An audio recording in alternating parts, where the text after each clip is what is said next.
We're the Halcomb family. Welcome to our farm. It really wasn't until the late 60s when we started doing attempting to do no-till that I think we really started to make progress as far as preserving the soil residue and increasing our water holding capacity. My part on the farm was when we built the office to set up a real business office and take it from the shoebox, old typewriter, old adding machine into the current day. We just are so excited and proud of our sons and our daughters-in-law, and they have just got experiences and a different set of experiences and knowledge to bring to the table. Well, I'm the operations manager. I sort of work with Dad's direction and suggestions. I implement and manage the equipment and the labor to hopefully optimize our resources there and get the job done in a timely fashion. The piece of equipment that we're looking at is a self-propelled sprayer. One thing about this particular machine that's unique is the option that we've added, which is the green seek. So basically it can read the chlorophyll in green plants. It can read the chlorophyll levels.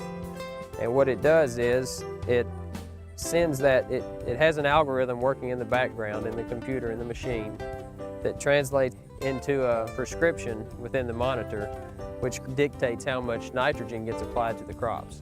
So what these green seeker units do, and there's 6 of them spread across the 100-foot boom here, and they take this NDVI reading, which is a reading of the amount of chlorophyll in the plant, and then it tells the sprayer how much liquid nitrogen to apply to optimize yield, but without over-application.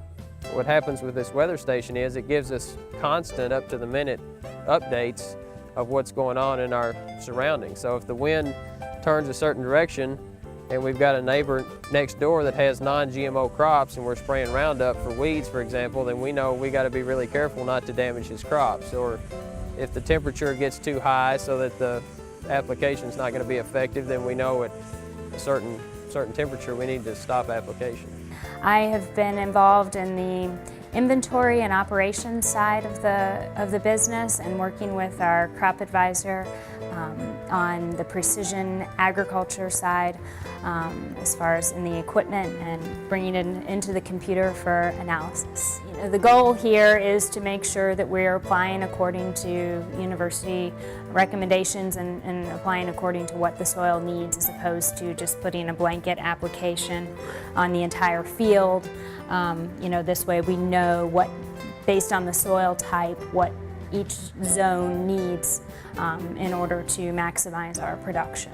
In 2012, we were just finishing up one of the worst droughts we'd ever had on our farm.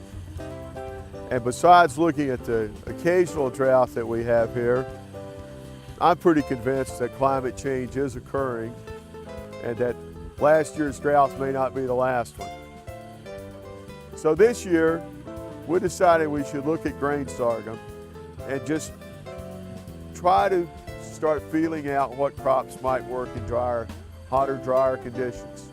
I had the opportunity to come back to the family farm when we started doing some research for a company called Mendel Biotechnology, doing miscanthus research for biofuels. And we were really interested as a family in the potential of the biomass industry for future energy usage, and just what impact or how agriculture and energy can work together in the future, you know, moving on from corn-based ethanol. And also as a way to, you know, bring in another crop to our area.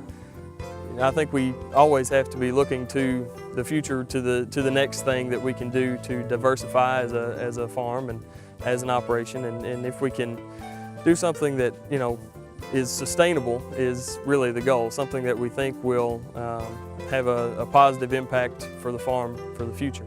If you look at the traditional crop rotations in southern Kentucky, where we grow corn, we plant wheat, in October. We harvest it in June. We plant soybeans in June and harvest them in October. Where we're getting 3 crops in 2 years, we're generating a lot of crop residue.